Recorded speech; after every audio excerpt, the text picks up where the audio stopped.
the ad hoc clerk oversight subcommittee to continue going over the issues identified in the clerk's office. If the clerk will call the roll. Councilor Murphy? Here. Councilor Mendonça? Here. Councilor Martin? Councilor Mercier? Here. 3 present, 1 absent. We had previously gone over all the issues, so really the intent of this meeting is just to get an update from our interim clerk regarding what has been accomplished in the way of improvements in the office, and if there's anything else that needs highlighting, they're free to do so. I'd also like to acknowledge that our clerk-elect, Mr. Michael Geary, is present also, even though he's not on the payroll yet, so thank you. All right, so Mr. Slagle, I'll turn it over to you just to go over. I suppose we can skip the issues already addressed and go into the next section. Right. I provided the subcommittee with a very brief kind of final memorandum regarding the issues that have already been addressed at the clerk's office and that were highlighted by the subcommittee in earlier meetings. It's broken down in 3 sections, as the subcommittee mentioned. The first section is issues that have already been addressed in the clerk's office by both Brian Leahy when he was the acting city clerk and by myself following up. I think they're fairly self-explanatory. If any of the councilors have any questions, I'd be glad to answer them. But these are issues that I think are wrapped up and are clear going forward. The second sets of issues are issues that the clerk's office has begun the process of rectifying the issues that both the subcommittee and Brian Leahy's report identified. The majority of these issues are the larger kind of scale issues that are not going to be rectified in the short amount of time that I was the acting clerk. They include, and these are all issues that we've discussed before, but they include the preservation of public records, which is kind of a long-term view of both getting the vital records into electronic format and obtaining space for the paper copies that we're required to maintain by state law. It's kind of a 2-pronged attack. We're working on both of those issues right now. I do hope to provide Mr. Geary with the current status as of the 19th, which is the day he'll be starting in the office, so that it can be kind of a seamless transition. The staff in the office is being proactive in handling the scanning and and those issues, and have been moving forward with that on a kind of a daily basis as their time allows.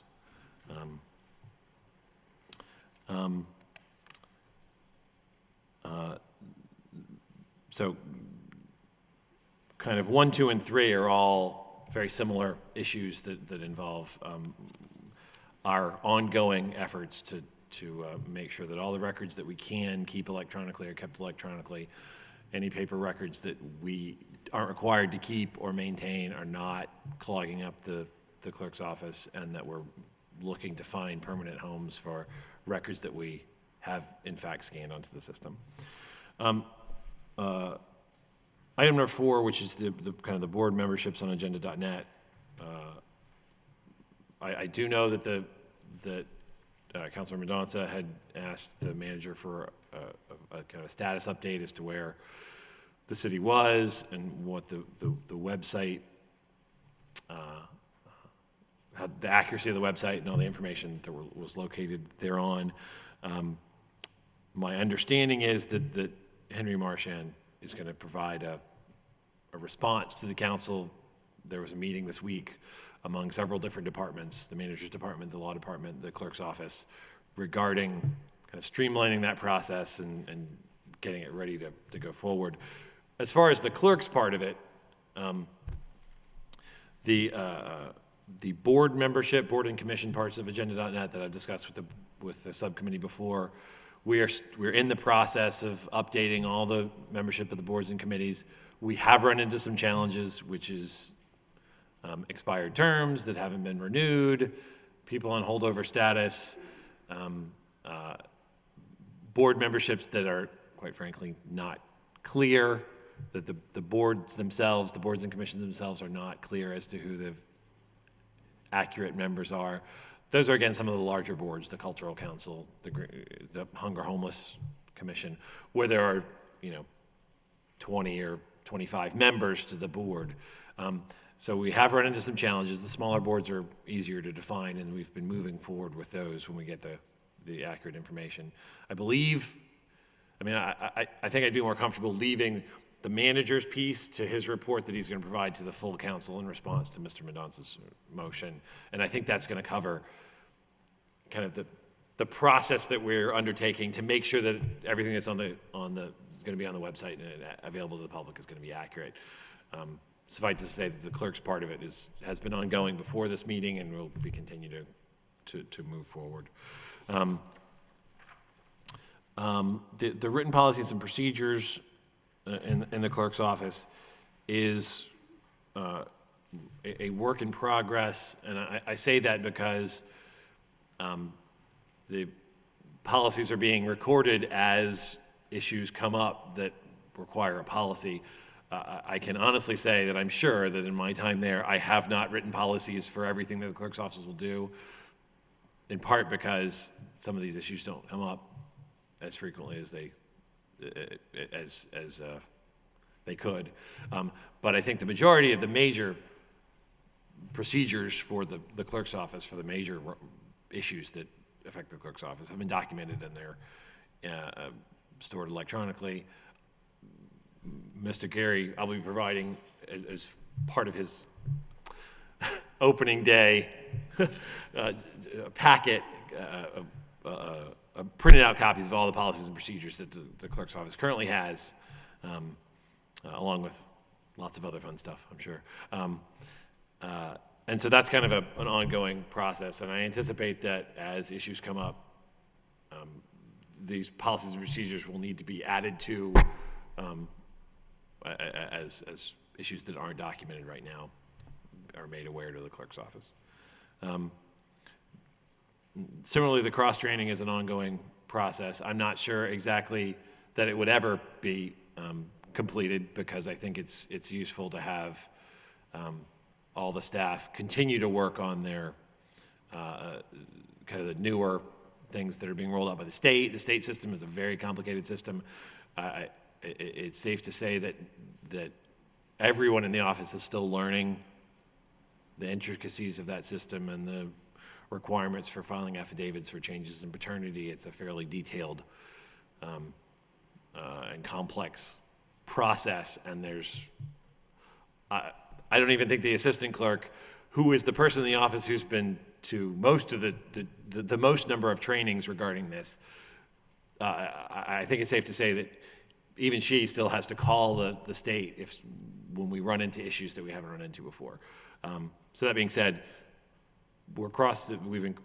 since the beginning, I've been cross-training the members of the staff in the various different functions that the individual staff members had previously used, so that if someone's out or sick or on vacation, then somebody else is able to do that job and not just refer someone to come back the next day. Did you have a question? I do. I didn't Well, want to. Councilor Mercer. What was it? That blank look on my face? What made you even? Honestly, it was the touching of the microphone. Can I just give you a scenario and you can kind of help me out with this? I don't know if it can be done, but I think that we'd like to upgrade and make this city hall, especially the clerk's office, so efficient that we can help people out. For example, let's say that I was born in Oregon, and I come to City Hall and I said, I'd like to get my birth certificate from Oregon. How can I do this? Can you help me do this? Is there a way that we could then, I don't know, do something so that we can communicate with the clerk's office in Oregon, and they could fax something here to us that this is the man's birth certificate, or is this in the future that we could probably do something like this? In short, no. I mean, You can't do that. right now, I know you can't do it now, but is it a possibility that down the road we can look into making this happen? well, I'm sure that at some point in the future it may be possible. The state system that we rolled out in February of 2011 is designed so that, in theory, an individual who was born anywhere in the Commonwealth of Massachusetts can go to any clerk's office and obtain a copy of their birth certificate regardless of the municipality they were born in. Prior to February of 2011, you were required to go to the clerk's office of the municipality in which you were born to obtain a copy of your birth certificate.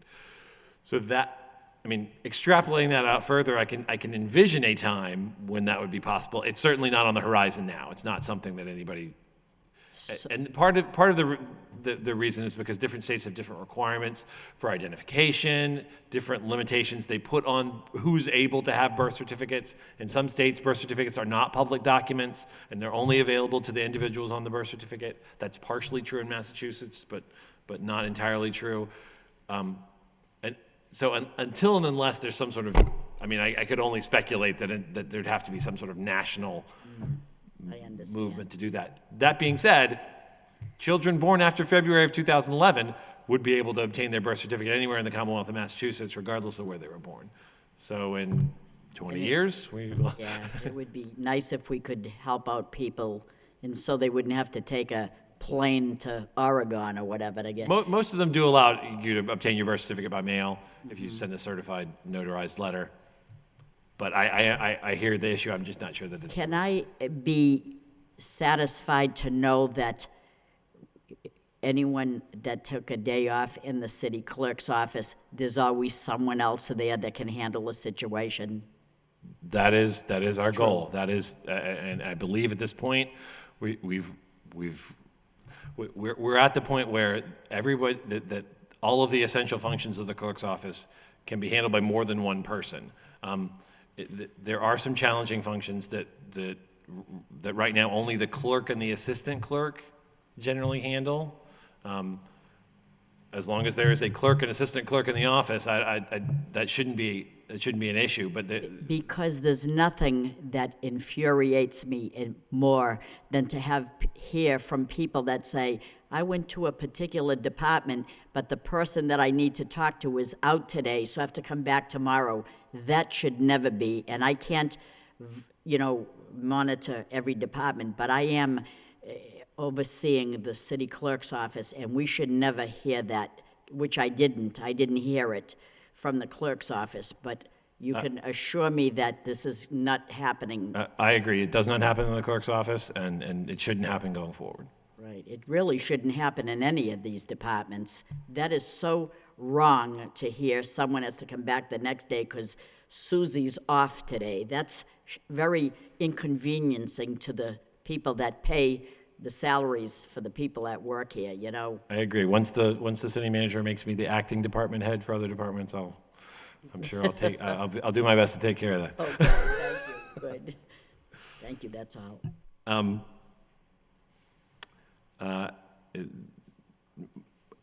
Moving on, I think the issue of the deteriorating records, I have to admit, is quite frankly a bit frustrating.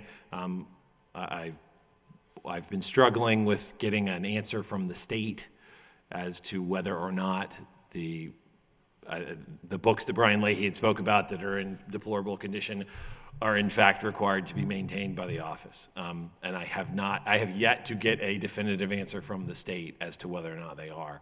So that's kind of in limbo. My anticipation is that I'll give the communications to Mr. Geary and hopefully that sooner rather than later we'll have someone from the state be willing to say thumbs up or thumbs down for those records, because that's going to determine whether or not the council's going to need to make appropriations for document preservation, or whether we can go the route which, quite frankly, I think we should be able to go, which is make sure that all these records are electronically stored, and then these these books, which would not be required to be kept, and they're wonderful historical documents, but we can move on from using them in the clerk's office, and as long as we're not required by law to keep them, I don't think we should be expending funds to maintain them.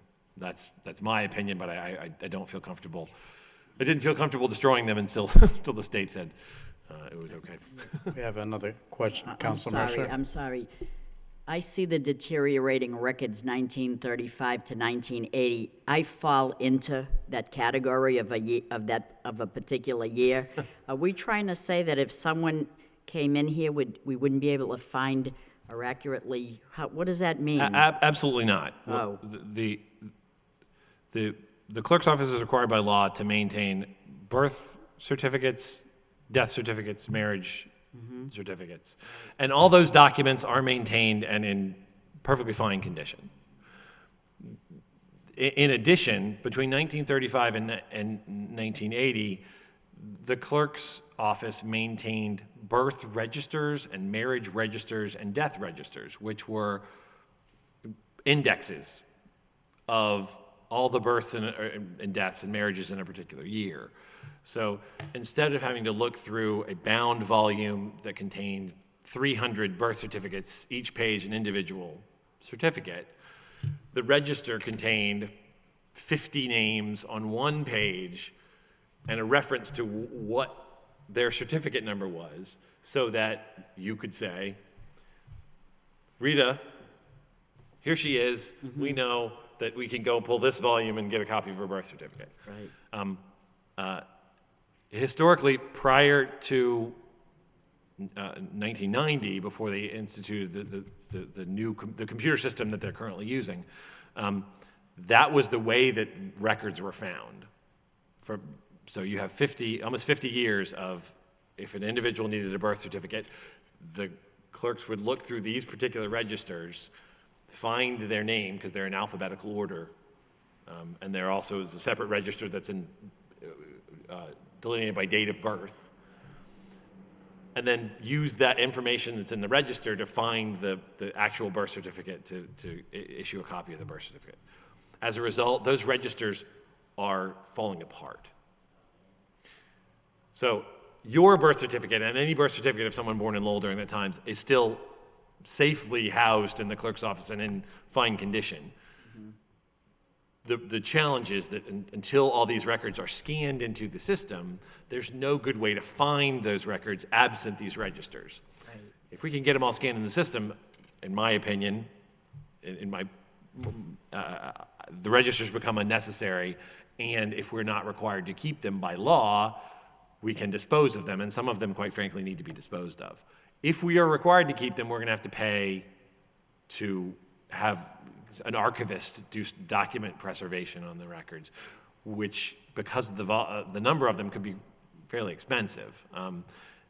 I have held off on moving towards the document preservation side because, quite frankly, in my opinion, they're not required by law to keep them. But we're kind of in limbo until the state agrees with my position on that, and Mr. Geary will obviously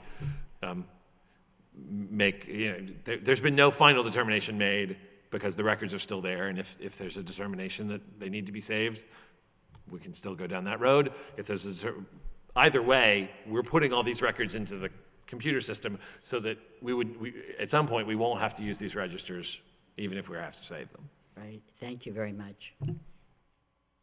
The next issue is that I mentioned in the list is fee schedules, which there are just a couple of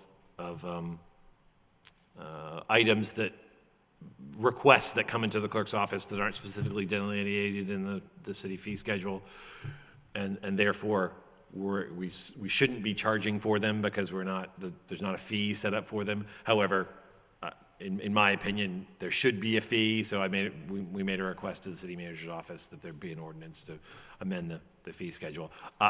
As far as I know, it hasn't been acted on yet. These aren't things that come forward frequently, so it's not an urgent matter, I don't think. But I would anticipate that we would need kind of move forward to get those fees put in place so that the clerk's office can have a legitimate reason for charging. For instance, if somebody wants a certified copy of the minutes of a meeting, right now the clerk's office, there's not a fee for that. So we charge someone $10 for a certified copy of their birth certificate, but we don't charge anybody anything for a certified copy of the minutes of a meeting. I simply requested that the manager look into making those fees consistent across the board, and obviously the manager and the council will do what they will with that request if it gets presented to the council. The open meeting law and the state ethics law, I think we've discussed in prior meetings.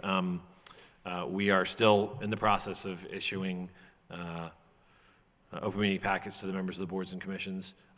For the same reason that our agenda.net boards and commissions piece, it's taking longer than I had hoped. Issuing the certification, these open meeting law packets is taking longer than I had hoped because the information that we have is not always accurate. The contact information for the members of the boards and commissions that the city clerk's office has, we've been getting a lot of kind of returned envelopes. My understanding is that that's going to be cleared up as part of the response to Councilor Mendonca's motion. The process is going to be cleaned up, and the clerk's office, along with some of the other departments, are going to get more accurate listings of not only the members but also their contact information. That should radically speed up the mailing out of these open meeting law certification packets. The state ethics law. I believe I spoke last time that we had preliminary meetings with MIS and the HR department about rolling out the recertification of all of the city employees and the school department employees. We're still moving forward with that. So in the early part of 2012, the clerk's office will be sending out information to all the department heads in the school department, informing them that it's once again time to have their employees certified that they're up to date with the state ethics law. My understanding is that MIS has set up kind of a more streamlined system in Munis to allow the clerk's office to record the state ethics certifications in a way that will kind of make it easy for both the clerk's office and for anyone else going forward who needs to determine whether or not a state ethics certification has been filed for a particular employee.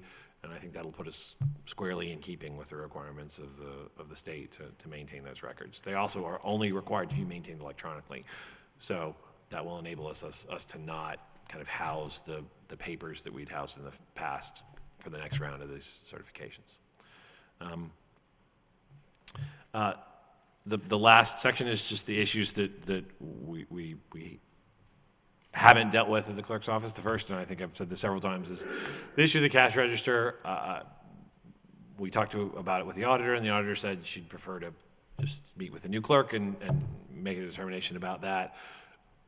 My understanding from everyone I spoke to about it is this is a fairly quick turnaround. When and if there's a determination that a cash register needs to be purchased, the auditor and MIS have already looked into it, and they can move forward with that as soon as possible. Logistically, there had been some mention about interns for scanning records and documents.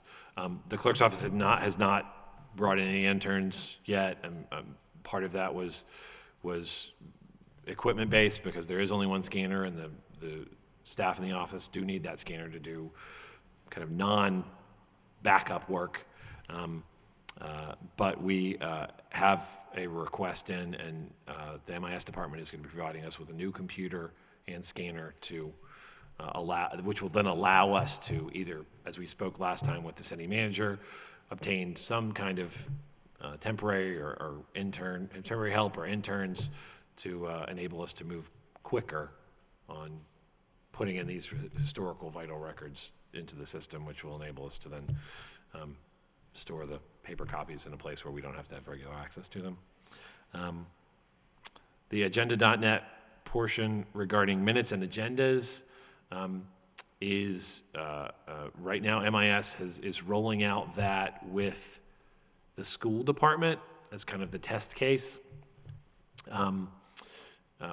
My understanding from John Overton, who's the member of the MIS department who's in charge of the Agenda.net program, is that his goal is to have kind of the council and their subcommittees be the next step in rolling out the minutes and agendas portion of Agenda.net in early 2012. What that means is that all of the agendas will not be generated in a Word document in the clerk's office, but will be generated by this program, and individuals who have been given access in the manager's office and the law department will add items into the agenda online, and then that agenda will be available to the members of the council and the members of the public online, and then that agenda will then seamlessly kind of transition into the preparation of minutes based on the agenda that was created in the program.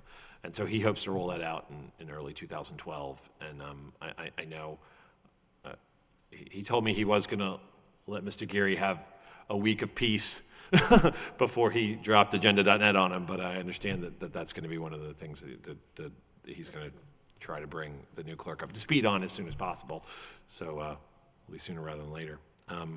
But Agenda.net is not, well, it's going to start out in the school department, but eventually all boards, commissions, including the city council, they'll be utilizing the Agenda.net to contribute items to the agenda, and then that's what will be published for our meetings. Right, and all the city boards and commissions, my understanding is that they're not gonna allow access to boards that aren't controlled by the city. So I'm not sure that the Lowell Housing Authority, even though there are city appointees on the Lowell Housing Authority, is going to be using Agenda.net for their agenda and minutes, but all the city boards, with the License Commission and the Zoning Board and the Planning Board and the Conservation Commission, all of the city boards and commissions will eventually be using the Agenda.net program. One of the side benefits of that, and I think it's something that Councilor Martin mentioned at the last council meeting, is that there will be a uniform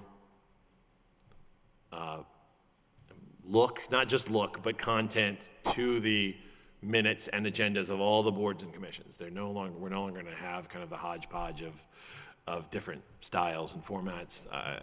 The goal, I think, is to move to one uniform look, with merely the title being different based on the board and commission. And obviously the agenda items will be different, and the categories may be different, but we'll have the same feel for each board and commission that's using that product. Okay. Thank you. And the last one was the tracking of certified copies. I know that the new state program has that as a potential ability. The state hasn't rolled that out yet, so we're not able at this point to track certified copies that are issued by the state. But that is something that the state has indicated would be available at some point, and obviously the clerk's office will cross that bridge when they come to it as to whether or not that's something that we need to. Mr. Geary will decide whether or not that's something that will be helpful to the clerk's office or more of a hindrance than help. Other than that, as I said, my goal is to provide Mr. Geary with a list of the procedures that we have laid out so far. There's a voluminous amount of paperwork involved in getting started as a clerk, so I think there's going to be a lot of signing come Monday morning. Yeah, and I'll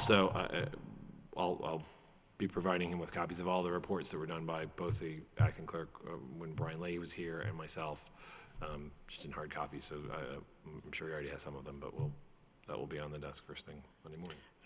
One of the things I'd like to see to track progress in the future, especially with the scanning and computerizing, is if there were already, or to be published, like a spreadsheet of how many years for what type of certificates need to be scanned and computerized, so that we can in the future just track the progress. And some of that information could then, I think, per Council Murphy's prior motion, be included as a performance standard within the budget for the office as to this coming fiscal year, we are going to computerize or scan in X number of years of whatever certificates, and then we can track that at year end to see if that was accomplished, if we had the appropriate resources or not, things of that nature. So I don't know if that's been started. Obviously, off the top of your head, you probably have a range of years that you know need to be computerized, but I'm just wondering if we get that in the form of a spreadsheet that we can then just have markings either done or not yet done. There is a report that I think the assistant clerk has prepared that is also going to be in the packet for the clerk regarding where we stand with each certificate type and the years that have been scanned. And the vast majority of our requests are birth certificates, so that's where we're spending the majority of our resources. I think there's probably 20 times more birth certificate requests than any other certificate that we get in the office. But that certainly will be something that we can have set up. That's something that the new clerk, once you get settled, if you could finalize that and maybe get us a copy of what the starting point is as far as where we are and what will need to be done in order to get where we want to be as far as having those items computerized or scanned in, if you would. Thank you, Mr. Slagle. I really, as been stated before, I appreciate your efforts in the clerk's office.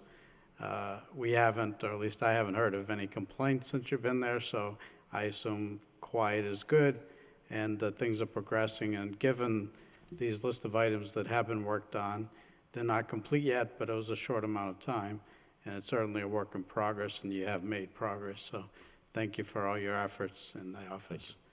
And there's lots of work for our new clerk coming in, so I'm sure he's aware of that. We don't want to scare him. Yeah. Generosity of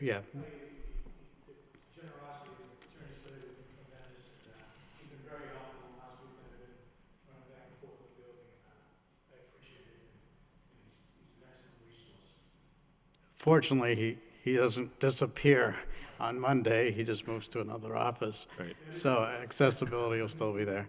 If any of my colleagues have any other questions? Councilor Martin. Yeah, I too just wanted to say thank you for your efforts, because I think, and to Attorney Leahy, so I wasn't sure this was going to be a career path from, the city solicitor's office to the clerk's office, but certainly these transition things can be difficult, and I think, the two of you have given the city some very valuable service here, and we do appreciate your efforts on behalf of the city and behalf of the city council. So thank you very much. Thank you. Anyone else have any questions? No. Councilor Mercer? I also want to thank Maureen Apostolos. Thank you. You did a tremendous job, too. I bet you didn't think as well that you'd be coming from the solicitor's office down to the, doing the minutes and all this, but we really appreciate that as well. Yep. So I, too, joined my colleagues in saying thank you very much for keeping the house together. This is great. Thank you. Well, you've also set a high bar for the minutes, so the clerk's going to have his work cut out for him. But I want to know, are you, Attorney Slagle, going to be swearing in the new city clerk? Is that going to be part of your duty? Or? I think the irony is I won't be able to. My appointment was only till the new city clerk starts, so I think, unfortunately, first thing Monday morning, I am only a city solicitor. So how is this going to happen? Well, the assistant city clerk is allowed to swear in people as well, so I believe, all I was right. sworn in by the assistant city clerk, so I believe Michael will be as well. Thank you. But we'll have to get him ready so he can swear in all our elected officials in January. That's a challenge we talked about when we speak with you. I think a lot of that pre-work has been done with the time tags going out, the invitations going out. That's probably one of the first issues that is had to discuss. The evaluation. Yep. Okay, very good. I'd like to give you an opportunity, given the reports and what you read in it, is an opportunity here if you have any questions of our interim clerk or. No, like I said, I've been meeting with him regularly this week, and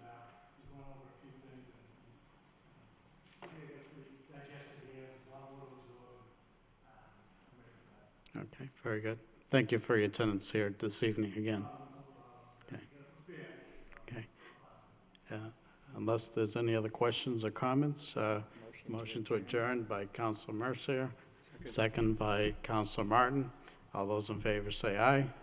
Aye. Thank you all for your time.